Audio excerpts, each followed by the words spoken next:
yes, if you're going to do bodybuilding, yes, taking drugs, no one knows what a safe amount is. I've always said I used it. I never abused it. 15 to 20, where our testosterone is beyond the highest you could possibly be. And should they walk around ripped to the bone at 20, or should that be the time where they're putting on size?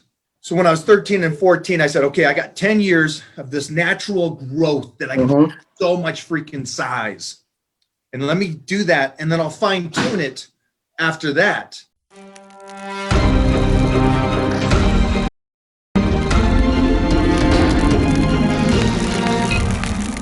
Let's go back to off season so these guys really understand it. When you go off season, should it be 3 months and then you cut up? Is that how it should be, or should it be different than that? I always did my off seasons were pretty much based on, if I did a 12, 16-week diet, it'd be to the next show. Like in the beginning when we had the Ironman at Redondo and that, or Pasadena, it was always the end of February. The Arnold was March. So if I did those two and then the San Francisco, that was March. Then if I qualified for the Olympia, I'd have no more shows until the Olympia. So I'd just go off season until roughly 12 weeks out for the Olympia and then start the diet again. So whatever time I had break in between shows, and that was how long I just kept my off season. It wasn't too, people I said, why'd you bulk up so much? It wasn't because I wanted to. It's like, yes, I love training, but to me, I was, you said, you'll see me. I was never one of those guys that I need to show my abs. I don't need to look like a model. I just love going to the gym. People say, oh, Lee, you're a fat pig. You'll never get in shape again. Come contest time. Oh, you're looking great, mate. We knew you could do it. You're looking fucking good. I know, Mike. You probably saw me go past and go, look at that little fucking fat cunt walking by. How the fuck does he get so fat? But, yeah, it's one of those things I just didn't worry about it, because when I wasn't competing, I had other things to do in life. I'd just go to fucking Universal Studios, go to Disneyland all the time. It's like my whole life. As I said, when I did the training and did that, I was focused on that. But once I left the gym, I had other things like the racing and other things to keep my mind occupied, whereas some guys are bodybuilding 24/7, 24/7. You go eat with them. What they talk about is training and drugs. It's like, fuck, you're doing my head in. I'm sure they must do their girlfriend or wife's head in, because they must just burn themselves out, because it's just bodybuilding 24/7, 24/7. Hold on, when I get ready for a contest, like when I get ready for a show, I'd go to the movies. Sure, you can't have popcorn, you'd sit there, but some guys like, no, I can't go to the movies either. I got to sit at home and be fucking miserable and hate the world. Fuck you all, I'm getting ready for a show. It's like, you chose to get ready for the show, but you don't have to be miserable. You can smile. It's not that bad. But they think to be hardcore, you got to be like, no, I can't go out. I got to sit here. When's my next meal time? I got to stay home. It's like, you can have a life as well as get ready for a contest. You know, you can sort of, you got to have that balance. You got to have the balance. You got to do both. You make a business from it. The weightlifting is our meditation, our fun, but then we got to start a business from it. And so you got to be able to go out and do your stuff. Well, how many guys do you know? You said a lot of guys you know too are probably, I've seen so many who would be struggling to do it. I'm like, well, why don't you just get a bit of a job part-time? No, if I get a job part-time, then that'll cut into my meals and I won't be able to eat. I'm like, oh, you're probably not going to go anywhere anyway, mate. So it's best you get a job and just get some backup plan here in case, you know, the bodybuilding goes by the wayside, because so many people, I remember this one, I still laugh to this day. This guy wrote to me, he was in his 5th year of medical school to be a doctor. And he goes, Lee, I want to quit medical school to be a pro bodybuilder. I'm like, you're 5 years into medical school, mate. I said, why don't you just keep training, become a doctor, and if you don't become a bodybuilder, you can be a top doctor. You've got a great career. You'll be making good money. Plus, you can have a good physique. Let me send you some photos. Tell me what you think. I'm like, okay, send me some photos. He sent them to me. It's like almost just like an average guy that went to the gym or did some sort of exercise, real thin. I said, look, if I'm being honest, you're not going to be a pro bodybuilder, so you're better off sticking to, you're 5 years in the medical school, mate. He wrote back, fuck you, go fuck yourself. You don't know what you're talking about. I'm like, oh, holy hell. It's like, you asked for my opinion. I said, I'd rather be a doctor and have that as a backup plan than. I can't wait until he writes you in 5 years and he's going to write you and say, thank you very much. Sorry about angry. I'm a doctor. Now I got $1 million house. Got a decent body. Oh, he abused the shit out of me. I'm like, so season for a young 20-year-old. Should they walk around at a 20-year-old? Should they walk around ripped to the bone at 20? Or should that be the time where they're putting on size? Putting on size, because, you know, when you're young, even if you're 18s to the mid-20s, you know, when you're body's, testosterone's still at a good natural level where you can just bust your ass and train. You're probably less prone to injuries because you're still young, as long as you train with correct form and shit. That's the best time to eat and grow. You shouldn't be starving your body in those growing years. It's like so many people just, I want to stay lean. And as you said, you're in a deficit from the ages of 17 to 18 to 19. And like, I'm not getting bigger. I'm not getting bigger. I said, that's because you're only giving your body enough calories to maintain what you have. You're not giving it any more calories to grow. So by the time you finish training, doing your cardio, doing whatever, your body's got nothing there to help put on more muscle. Your body's struggling to maintain what it has with those few calories you're giving it. Yeah, it looks great for Instagram and shit like that. Whoopie fucking do. But if you want to get somewhere and gain size, you got to eat a little bit more. You don't have to go as drastic as I did because I just love eating. But okay, you might lose your abs a little bit as long as you don't go huge on the muffin top. I always used to judge my weight by, when you start getting that muffin top, my boxer shorts would fold over once at the top. Yep. And when they folded over the second time, then I knew I was getting too heavy. So. I always grew up with the understanding that 24 years old was it. So when I was 13 and 14, I said, okay, I got 10 years of this natural growth that I can get so much freaking size. And let me do that. And then I'll fine tune it after that. Yeah. Was my understanding. And I'm glad I had that maybe ignorance that you could continue to grow. But that young age is such a strong growth. Well, it's like people are like, media, where social media is all about, you got to have abs, you got to be ripped. He's eating right now. But you got to be ripped and stuff. But I see these kids, and it reminds me of my twin brother. Who by the way, I understand, baby. That that was where's the trend? I understand, baby talk. Baby talk. So my brother dieted always. I was a heavyweight wrestler from the get-go. By the time I was 14 years old, I was already at 205. I was already a heavyweight wrestler as I was going into high school. But my brother kept cutting weight through teen years. And that trauma to his body set him up for the lifetime of always at least about 100 pounds less than me. But it's even like when people ask me all the time when I say he's Mike Nanny, I said, for one, why don't you ask Mike? But I always tell them, look at Mike back when he was younger. Look at him to now.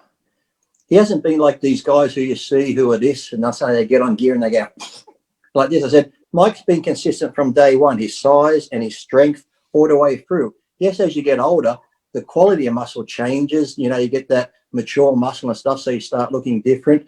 Because I remember I put up a photo on Instagram not long ago when I was like 24, and then when I did the universe at 42, I was like, Lee, at 42, your conditioning was much better, your waist looks smaller, blah, blah, blah. It's just like I said, it just takes time. And when people see your history of how you look back then to then, I wouldn't say you're on drugs because it's been consistent all the way through. You haven't gone from, here was Mike at 200, now it's 300 6 months later. What the hell happened? It's like you see some of these guys just balloon out. But then too, it's like I haven't taken gear now for probably 4 years. When I had my car accident, I took a bit of Deca hoping to help my thing. And, I've still got size and people go, Lee, how do you keep that size not on gear? It's like, I still eat and I still go to the gym every day. Why would I lose the muscle if I'm training? And if you build that, I'm glad you said that. And if you built that foundation, well, yes, sure. If I did nothing at all and didn't lift the weight ever again, the muscle will atrophy and stuff. But if I'm still training, like my good arm, he's still 21 inches. Why would it disappear just because I'm not on drugs? It's muscle. It's there. It's not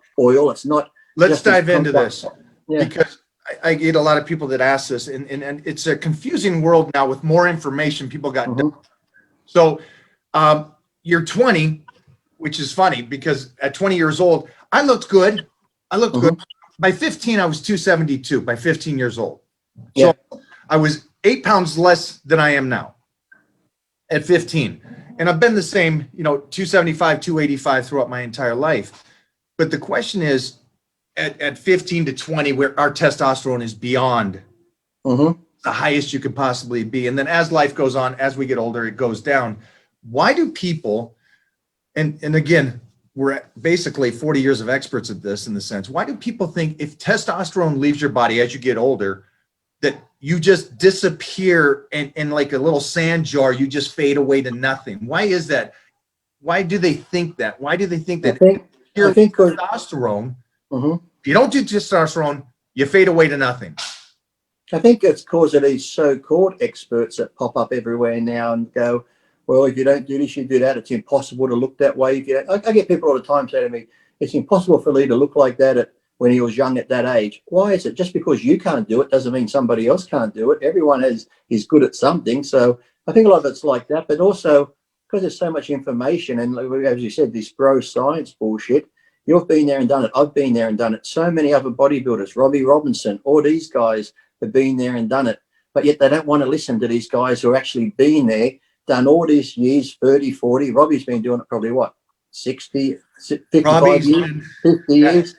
Right? So like, he's a wealth of information, but Robbie could tell a young kid something and they'd go, get home, let me go on this bodybuilding. Let me go ask a 25-year-old that's famous right now. Let me ask the 76-year-old that's still ripped and still strong his information, which is mind-blowing to me. Yeah. Why would you ask a 25-year-old that is famous, and at 25, and you and me have been around this long enough that we already see these 25-year-olds from 10 years ago look worse at 35. I tell you why, Mike, because Mike and Lee, they're fucking liars. They lie. They don't tell the truth. It's like, I'm here to tell the truth. I did those videos with Tom Platts. I think they're on YouTube. There was me, Ronnie Coleman, Chris Cormier, and all the other guys blurred their face out, distorted the voice like this. When Tom came to me, I said, Tom, just put me on as I am. I got nothing to hide. I'll talk about drugs. I'll talk about the amounts I use, because to me, it's like, yes, if you're going to do bodybuilding, yes, taking drugs, no one knows what a safe amount is. I've always said I used it. I never abused it. But even using the small amounts I did, has that caused problems to me? Touch wood, not that I know of yet. My heart's still good. Everything's fine. But I always try and tell people, look, I'm trying to tell you, if you get into this and you have the great genetics and the drive, you eat well, you sleep well, you train your ass off, you can do it. If you get to that level and need drugs, do it with a small amount. You don't need these large amounts. So if you are going to do it, trust me, use a small amount. If you're taking a large amount now, anyone watching this, if you're taking 2,000, 3,000 milligrams, I guarantee if you come off for 5-6 months, go back on and only use a couple of 100 milligrams, you'll make the same fucking gains you're making now. The only one who's benefiting from you taking these huge amounts is the guy you're buying it off, because he's getting fucking rich because you're buying so much gear. That's why I tell people, not because people go, well, Lee's lying. I said, I got no reason to lie. If I took 10,000 milligrams a week, I'd say, listen, I took 10,000 milligrams a week. Look, my life's been an open book from day one.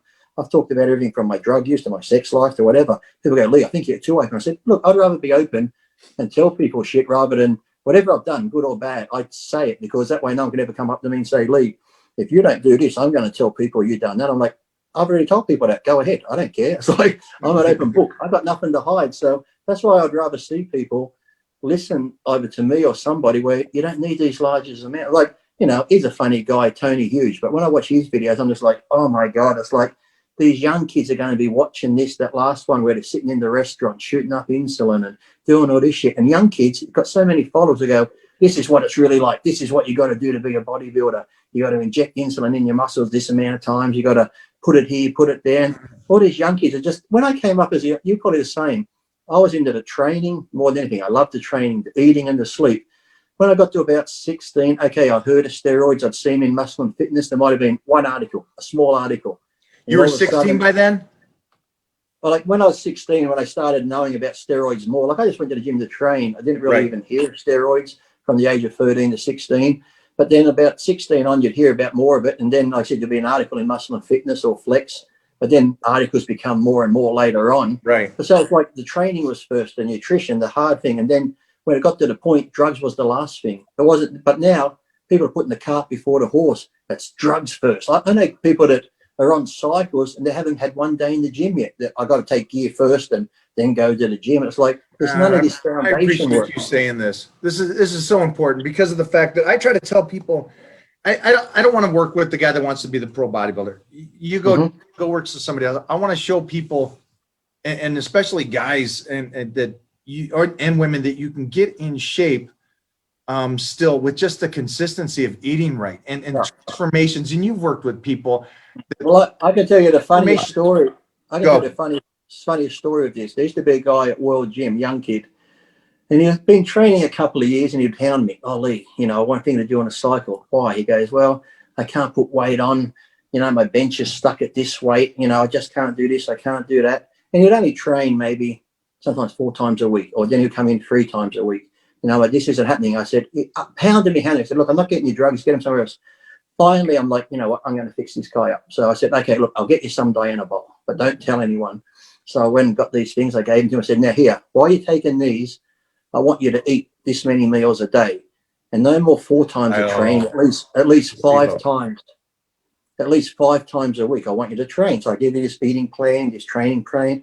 After like 4 or 5 weeks, hey Lee, I've put on 10 pounds. Guess what? I broke my bench. I did this, I did that. Those Dianabol are great. I said, do you have them on you? He's like, yeah, they're in my gym bag.